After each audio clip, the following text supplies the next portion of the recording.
السلام علیکم ورحمۃ اللہ وبرکاتہ۔ اللہ تبارک و تعالیٰ نے جن حضرات کو حج کی توفیق عطا فرمائی ہے ان کے لیے چند ہدایات، چند اہم باتیں آپ کے سامنے لے کر حاضر ہوں۔ حج ایک بہت مشکل عمل ہے جس کے بارے میں ہم بار بار دعا کرتے ہیں حج سے پہلے، اللہم یسرھا لی، اے اللہ اسے قبول فرما اور میرے لیے اسے آسان فرما۔ تو حج کے جو ایام ہیں ان ایام میں کافی دقتیں پریشانیاں آتی ہیں۔ اس سے قبل چند ہدایات ہیں جو ہمیں کر لینا چاہیے جس سے ہمارے لیے حج کرنا آسان ہو جائے گا۔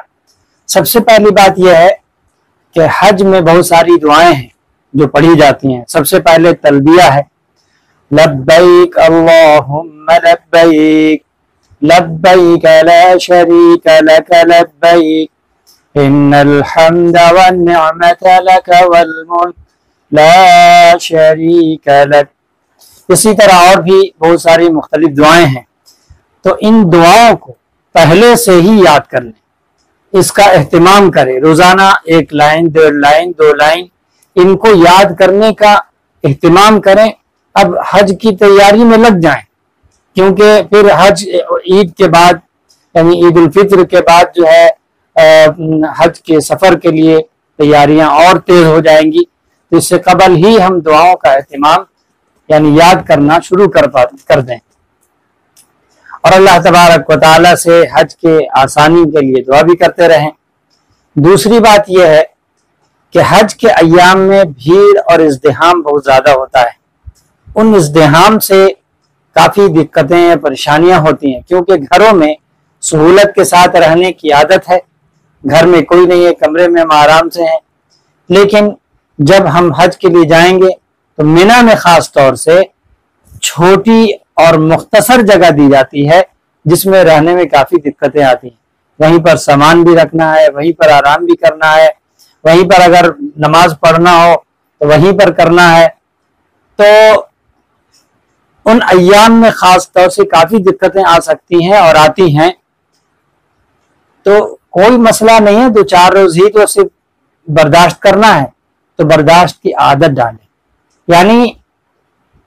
دقتیں اگر آئیں تو اس کو برداشت کرنے کی ہمت ہو اور ذہن میں پہلے سے بسا ہوا ہو کہ کتنی بھی پریشانیاں اور دقتیں آئیں گی ہم اس کو انشاءاللہ برداشت کریں گے، لیکن اس کے لیے مشق کریں۔ مان لیا کہ کوئی پریشانی کہیں سے آتی ہے تو ہم اس سے برداشت، اگر کسی دوست کی طرف سے، رشتہ دار کی طرف سے یا اور لوگوں کی طرف سے اگر دقتیں ہمارے ساتھ آتی ہیں تو ان کو پوری زندگی برداشت کرنا چاہیے، کیونکہ اللہ کے رسول صلی اللہ علیہ وسلم نے ہمیشہ معاف فرمایا اور فرمایا کہ واعف عمن ظلمک، اور معاف کرو اس کو جو تم پر ظلم کرے۔ یعنی معافی تلافی زندگی کا ایک خاص اہم حصہ ہے، اللہ کے رسول صلی اللہ علیہ وسلم کی ہدایت ہے۔ آپ صلی اللہ علیہ وسلم نے بدلہ نہیں لیا، معاف فرمایا۔ تو بہرحال حج کے ایام کی بات ہو رہی ہے، ان ایام میں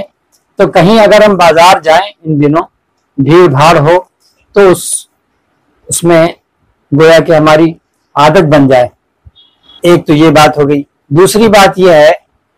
کہ عمرہ کے لیے، حج کے لیے منی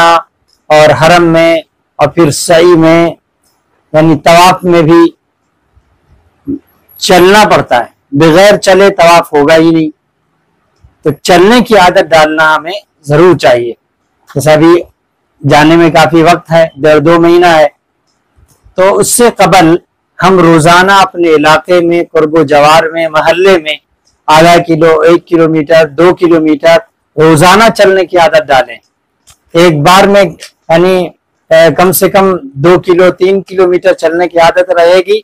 عادت ہو جائے گی، تو پھر وہاں طواف کرنا ہمارے لیے آسان ہوگا۔ اور حج کے ایام میں کافی چلنا پڑتا ہے کیونکہ وہاں پر گاڑی کی سہولت نہیں ہوتی، دقتیں آتی ہیں، تو اس لیے ہمیں کیا کرنا چاہیے؟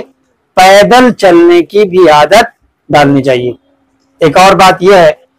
کہ اسکلیٹر جو سیڑھی چلتی ہے الیکٹرانک، بہت ساری جگہوں پہ اس کا اہتمام ہے، تو اس میں عورتوں کو خاص طور سے دقتیں آتی ہیں، اور عورت لوگ اس کی پریکٹس نہیں ہوتی ہے تو اس کو جو ہے کرنے میں وہاں دقت۔ یہاں اپنے علاقے میں رہتے ہوئے مال میں یا اسٹیشن میں سیڑھیاں ہوتی ہیں